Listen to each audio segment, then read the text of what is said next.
The Abbott and Costello program, starring Bud Abbott and Lou Costello, brought to you by Camel, the cigarette of costlier, properly aged tobaccos. The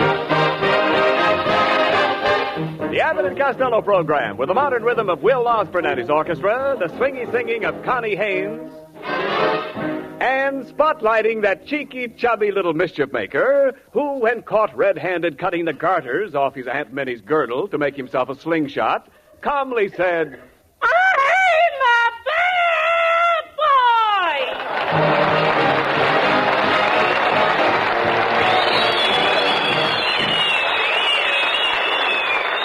I'll say you're a bad boy, Costello. What's the idea of coming here late? The first broadcast of our new season. You're supposed to make a speech of welcome to our listeners. By the way, do you know how to make a speech? Oh, sure, I know how to make a speech. Oh, you do? Sure. Watch me. Go ahead. Ladies and gentlemen. Oh, Costello, they know they're ladies and gentlemen. I know, but it's nice to remind them of it every once in a while. Never mind that. Go ahead with your speech. Oh, yeah? Yes. All right. Now, just listen to this. All right, let me hear it. Yeah. Yeah, go ahead. All right, take it easy. I'm lost, and it's the beginning of the season. Go ahead now, never mind. Folks, we're back again, and we're going to be on the air every Thursday night for a whole year. Oh, no, not that. Oh,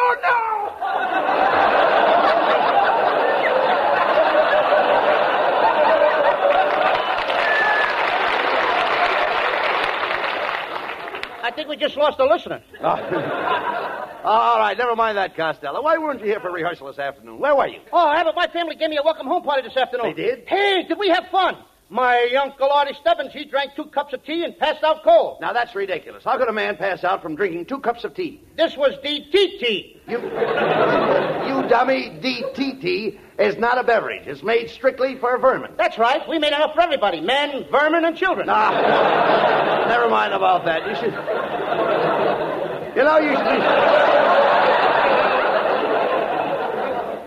You should be very proud of the way your friends welcomed you back from your vacation, Lou. I saw big signs all over your neighborhood. Oh, sure. Welcome home, our hero, Lou Costello. We love you, Lou Costello. America's ace of the airways, Lou Costello. Yeah, but Abbott. What's the matter? Oh, but those signs embarrassed me terribly. Why should those signs embarrass you? They caught me nailing them up. Oh, come on. You're impossible. Never mind that. Look, tell me about your trip back east. How did you like New York? Oh, Abbott, New York's a wonderful place. You think so? The people there are so friendly. They are. The minute you get off the train, they grab you and they smother you with kisses. They do? Yeah. Then they take you for a ride in a taxi. They hug and they kiss you. And then they take you out for dinner and they buy you champagne. And then they take you for a moonlight ride in Central Park. And then they hug you and they kiss you some more. And then they send you home with a 5-pound box of chocolates. Costello, did all this happen to you? No, to my sister. Costello, look, please. I'm talking about you. What did you do in New York? Oh, Abbott, I met the most beautiful wave. We went together for 13 weeks. You went with this wave for 13 weeks? Yeah, we just finished basic training. Oh, come on. That's silly. The next time I see her, we're going on maneuvers. Will you talk sense, Costello? Look, what does this girl do in the Navy? Is she a petty officer? What kind of officer? Petty. Petty? Oh, sure. She petties all the time. And she likes the necky, too. I don't mean that. I'm crazy about that girl, I Abbott. can imagine. She's so sweet and delicatessen. Delicatessen? Everything about her is so dainty. What's her name, Lou? Lena. Lena. Lena Genster. Lena Genster. Is she a nice girl? Is she a nice girl, Lou? Did you meet her family? Oh, sure. And what a family. Her father and mother have 37 children. 37 children? Mm-hmm. They must live on the other side of the tracks. With 37 children, they got to live on both sides of the track. Well, never mind about her family. Is Lena a pretty girl? Pretty? Mm-hmm. Abbott, do you know how Veronica Lake's cute little nose comes right to a point? Yes. Lena's head does the same thing. Well, look, how about a figure? Is she sylph-like? What? Is she sylph-like? Does she have a sylph-like figure? If she does, she keeps it to herself. No, you don't. By sylph-like, I mean chic. Is Lena chic? No, she ain't been chic since she had the mumps. No. Chic has nothing to do with the mumps. Chic means svelte. Now, is Lena chic and svelte? Oh, yeah. When Lena had the mumps, she was very chic and her face svelte way up. Her mother rubbed a jar of shave on her push and the svelting went away. No. What have we got? Swedish riders or I don't know. You imbecile. Listen to me, imbecile. I only want to find out your girlfriend, Lena, what she looks like. Is she pert? She what? Pert. Would you say she was pert? Certainly she's pert. She's pert Irish and pert Eskimo. No, you idiot. I'm not talking about her background. I want to know if Lena is pert or appealing. Oh, sure. One time she got sunburned, and a pert of her background was appealing. No, look, Costello. I merely ask you if your girlfriend Lena is chic. When I say chic, I'm not referring to her health. Chic means pert. Therefore, a girl can be pert, and a pert girl can be svelte, and a svelte girl can be appealing. Oh, when you say a girl is chic, you're not referring to her health. Chic means pert, and a girl who is chic and pert is appealing. And most girls who are appealing are referred to as svelte. Therefore, a chic girl can be pert, and a pert girl can be svelte, and a svelte girl can be appealing. Now you've got it. And now I don't even know what I'm talking about. Get him out of here.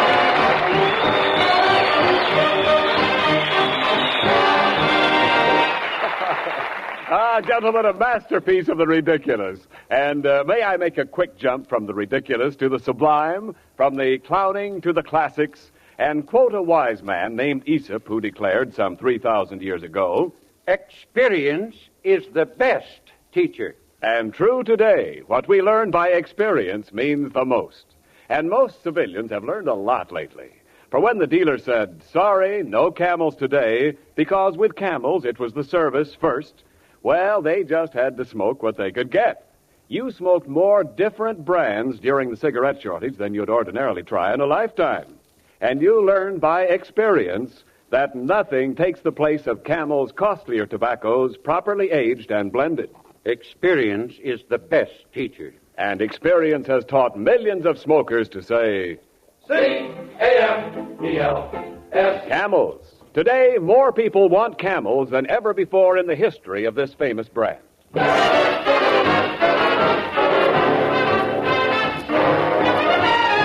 now here's Will Osborne and the orchestra with one of your favorite favorites, the Atchison, Topeka, and Santa Fe.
She's as sweet as she can be. I love to lean against Alina. When Alina leans against me. All right, look. Cut that out, Costello. Will you please never mind that scene?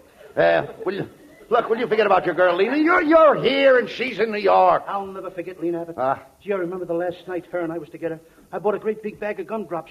Red ones for Lena and black ones for me. Red gumdrops for Lena and black ones for you? Yeah, we sat on a bench in the park eating them gumdrops. Then it got dark and I lit a lantern. You jerk, you mean you were sitting on a bench with a beautiful girl at night and you lit a lantern? Yeah. Why? It was so dark I couldn't tell the red gumdrops from the black ones.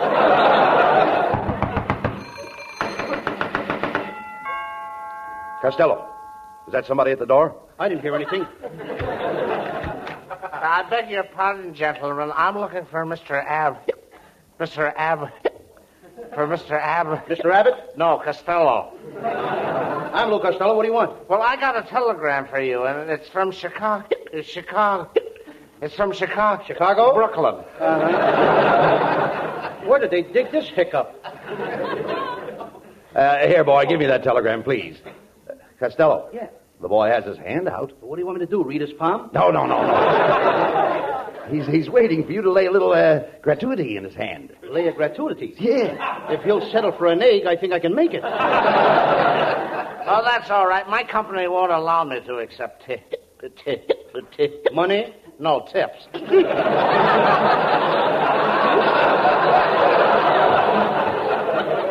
see, the telegraph company pays me very well as it is. I only been working for them for 20 years, and yesterday they raised me. They raised you? Sure, they raised my bicycle seat up 6 inches.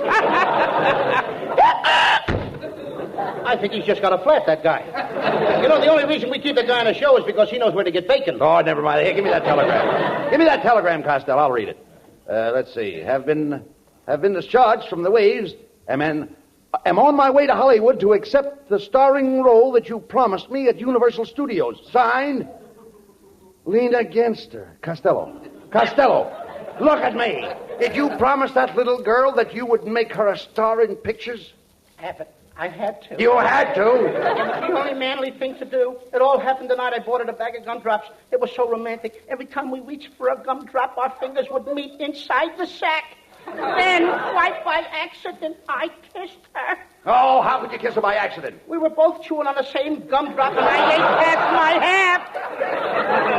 half. You imbecile. You didn't have to promise her a starring part in pictures just because you kissed her. That's not all I did. What? As I was pulling away, the gumdrop snapped and bent her pivot tooth. Well, you're certainly in a mess, Costello. How are you going to get an unknown girl a starring part in pictures? Abbott, I thought maybe you could help me. I can't help you. I can't. Wait a minute. Hey, wait a minute. There's a man here tonight who happens to be the world's greatest motion picture producer. Good evening, gentlemen. I am Professor Melonhead. Better known around the studios as Cecil B. D. Melonhead. Melonhead? Hey, Abbott, get a load of that skull. His head looks more like Nagasaki after it was hit by the atomic bomb. Young man, don't you scoff at my cranium. I'll have you know there's plenty inside of my head. There should be. There's nothing on the outside. Melonhead, I know how you can make a lot of money. How? Rent your head out as a skating rink for flies. Oh, now, Costello. Suppose my head is round and shiny. Surely you've seen things like this before. Yeah, but they all had handles on them. Yeah, oh. Quiet, Costello, please. Professor, do you think you could advise Costello how to get his girl a starring role in pictures? Certainly, Abbott. Now, Costello, first I'll have to know something about your girl. Is she photogenic? No, she's part Irish and part Eskimo. Oh, I see. She's chic. Now, I'm not speaking of her extraction. I'm merely inquiring about her physiognomy. Her what? Her physiognomy. Does she have a smooth physiognomy? Gentlemen, don't discuss those things outside of barrooms. Lou Costello, you haven't got the brains of a 2-year-old child. I know, but look at the difference in our ages. Oh, please, gentlemen, we're getting no place. Costello's girl is on her way here, and he made her a promise to star in pictures. Now, we've got to do something about it. Very well, Costello. I will personally groom your girl for a screen test. Melonhead, just what do you intend to do? Well, first, I will instill her with supreme confidence. I will enhance her histrionic proclivities. I will retard her basic timidity, cram her repertoire with scintillating soliloquies, and then, with dynamic exuberance, I will embellish her cinematic latitude.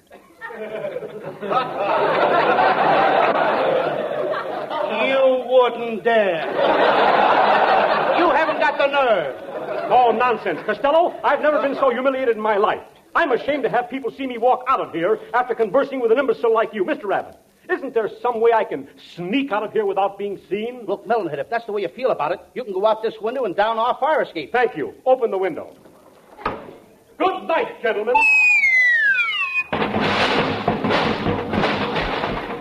Costello, what was that? It just dawned on me we ain't got no fire escape.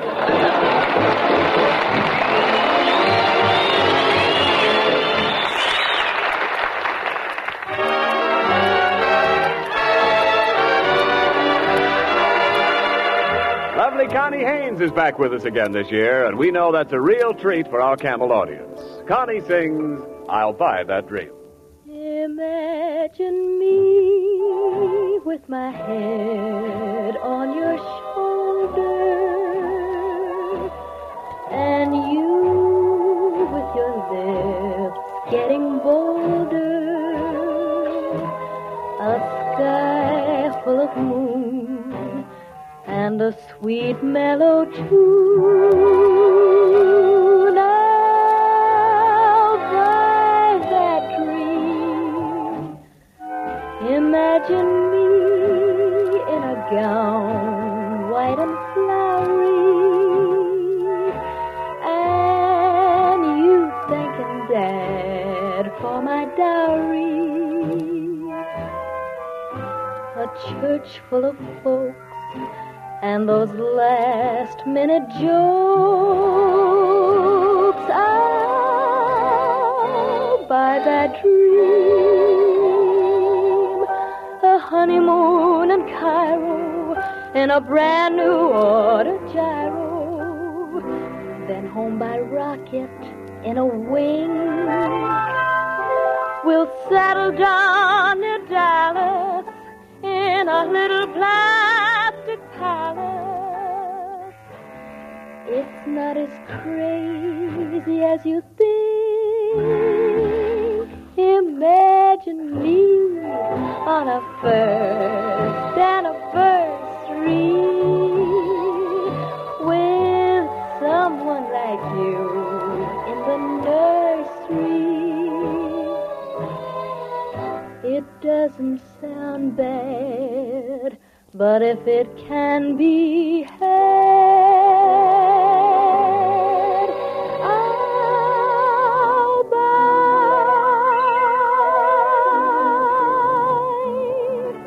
that dream.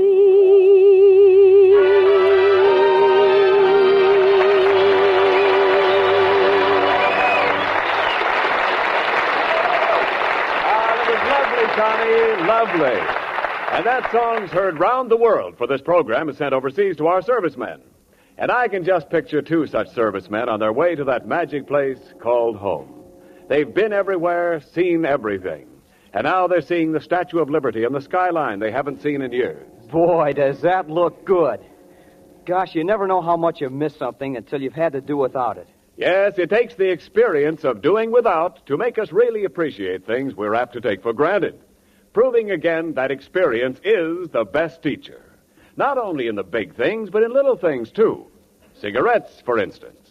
Most of us today have had more experience with smoking different brands than we'd usually have in a lifetime. During the shortage, we had to smoke whatever we could get. And although production was at an all-time high, the volume of demand for them made them seem to be the scarcest of the scarce. And did experience teach us that there's simply no substitute for Camel's costlier tobaccos and proper aging? It certainly did. For today, more people want Camels than ever before in the history of the brand. Yes, as old Aesop said, experience is the best teacher. C-A-M-E-L-S. Camels, the cigarette of costlier tobaccos.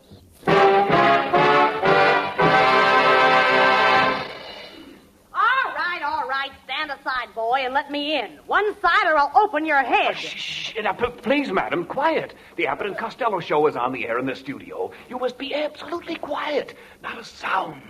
You're not even supposed to breathe while they're on the air. Don't tell me they're that bad. Well, I'm going in. Step aside, hat rack, before I hang something on your hook. You're not getting past me, madam. I am the head usher. Oh, yeah?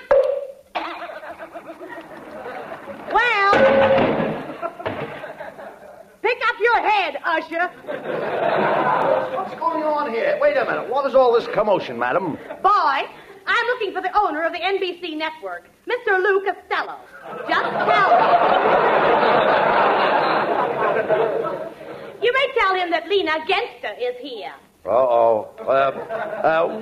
Wait here just a minute, Miss Gensler. Don't go away, will you please?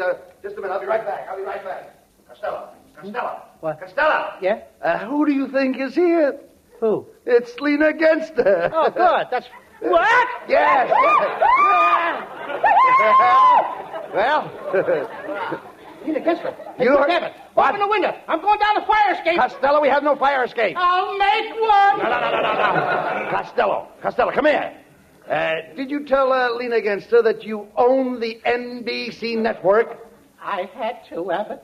When did you tell her that? The night you had the gumdrops? No, that was the night we made fudge. Costello, you idiot. First you told Lena you'd star in pictures. Then you told her you own the NBC network. I hope you didn't tell her you were the mayor of Los Angeles. Abbott, you know I wouldn't do that. No. I'm not that dumb. You're not that dumb. I've had enough of this horsing around. I demand to see Senator Lou Costello. Senator!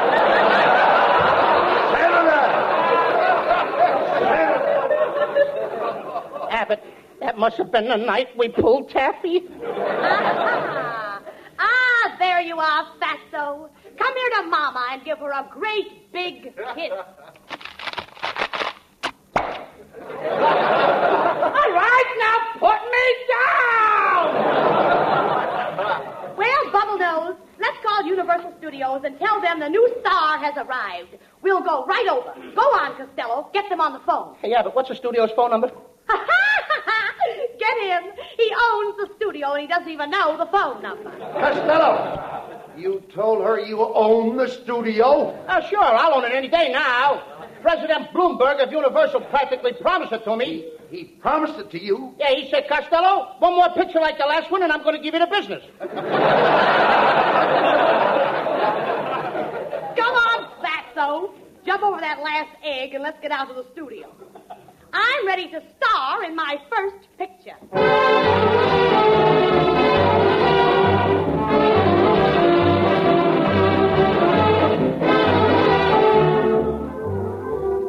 Well, here we are, Costello. Main gate to Universal Studios.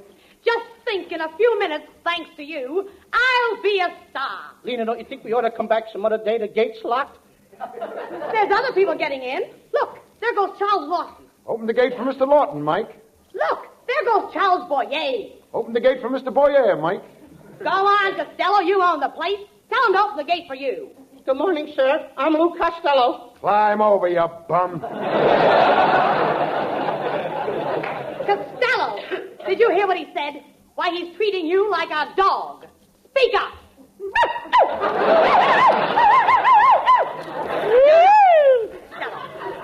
Talk to the man. Show him you're the boss. Okay. Hey, you.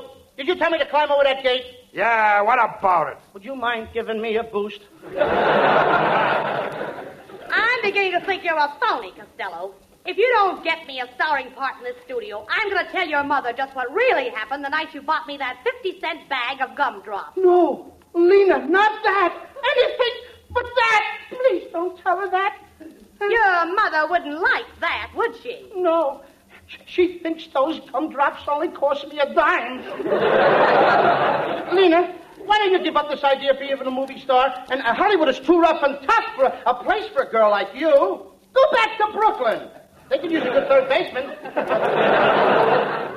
Listen, egghead, if you don't get me that starring part, I'm going to bend your nose down till it touches your knee. I'll stick hat pins in your eyeballs. Then I'll get a hot iron and solder your ears together. And if that doesn't work, I'll torture you. Lena, I was only kidding.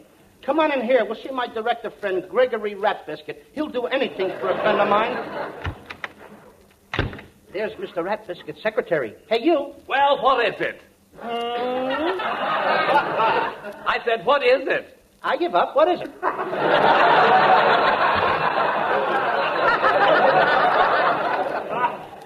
Boy, tell Mr. Ratbiscuit that Lou Costello has a friend out here that he wants to star in pictures. Well, you'll just have to wait.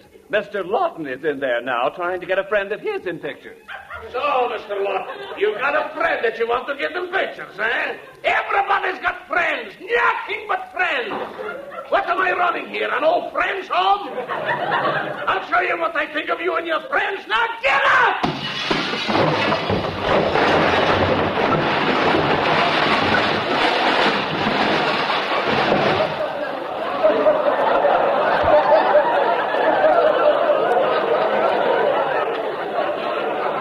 Anybody else brings a friend in here, I'll smash them to pieces. I'll jump up and down on them. I'll tear them to bits. Well, Costello, I suppose you have a friend. No, sir, not me. I haven't got a friend in the world. Everybody hates me. I'm all alone. What about this young woman? Oh, I never saw her before in all my life. What a beautiful creature. What a gorgeous specimen of poultry. Poultry? Spring is busting out all over. Come, pretty one, come into my office. I want to discuss your possibility. Oh, Mr. Rat Biscuit.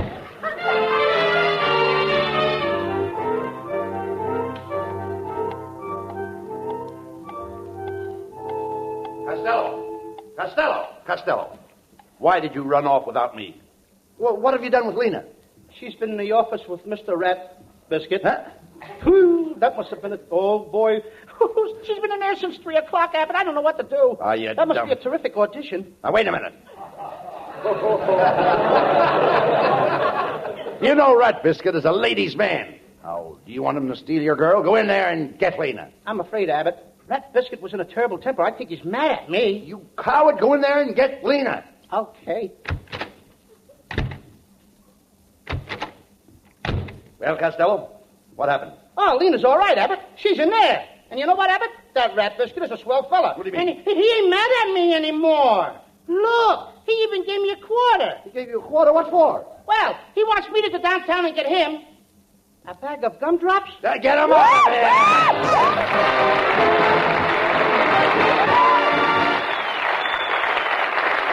Abbott and Costello will be back for Camel cigarettes in just a moment. And now, this week's salute in the new series of salutes to the men who won the victory. Tonight, we salute those heroic men who wear the yellow and blue patch with the green cactus on their shoulder. The heroes of the 103rd Division, upon whose battle record is written the names of Wissembourg, Stuttgart, and Austria. In your honor, men of the 103rd Division, the makers of camels are sending to your fellow servicemen overseas 500,000 Camel cigarettes. Each of the two Camel shows thus honors the different units of the Army, Navy, Marines, and Coast Guard, a total of 1 million camels sent free each week. Camel broadcasts go out to the United States twice a week, are rebroadcast to practically every area in the world where our men are stationed, and in cooperation with the Good Neighbor policy, also to Central and South America. Listen again next Thursday to Abbott and Costello. And now here are Bud and Lou with the final word. Well, Costello, it's nice to be back on the air with all our old friends. You know, I hope they've all got their radios tuned into our show tonight. Well, Abbott, I know of one little radio that's tuned in down on the Lower East Side of New York. And that's at the bedside of a little pal of mine, little Johnny Stack. Come on, Johnny, get well quick. Get well for Abbott and I. I know the radio audience won't mind that we dedicated our opening show to you, Johnny. Okay. So good luck, kid. Come on, well. Johnny. Get well, Johnny. Good night, folks. Good night to everybody. Good night, Johnny.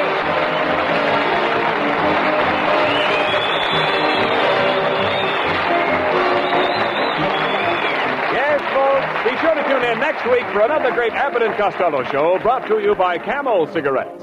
And remember, Camels are worth asking for every time. See for yourself how Camel's mildness, coolness, and flavor click with you.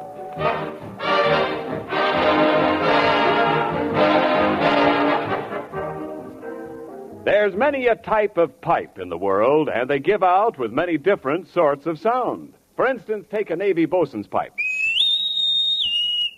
Or the pipes in an organ. Or that sound that signals tops in contentment, the sound of a man whose pipe is loaded with rich, full-bodied, mellow Prince Albert smoking tobacco. Yes, that contented is the sound produced by a PA-packed pipe. Because not only does Prince Albert deliver wonderful flavor and fragrance, but it's gentle to your tongue as well. Even if you're a marathon pipe smoker, a special no-bite treatment takes out the tongue punishment that spoils your smoking pleasure. Prince Albert is crimp-cut, too, for firm packing, easy drawing, and even burning. Switch to PA today. Saturday night, be sure to listen to the Prince Albert program, Grand Ole Opry, broadcast coast to coast every Saturday night on NBC.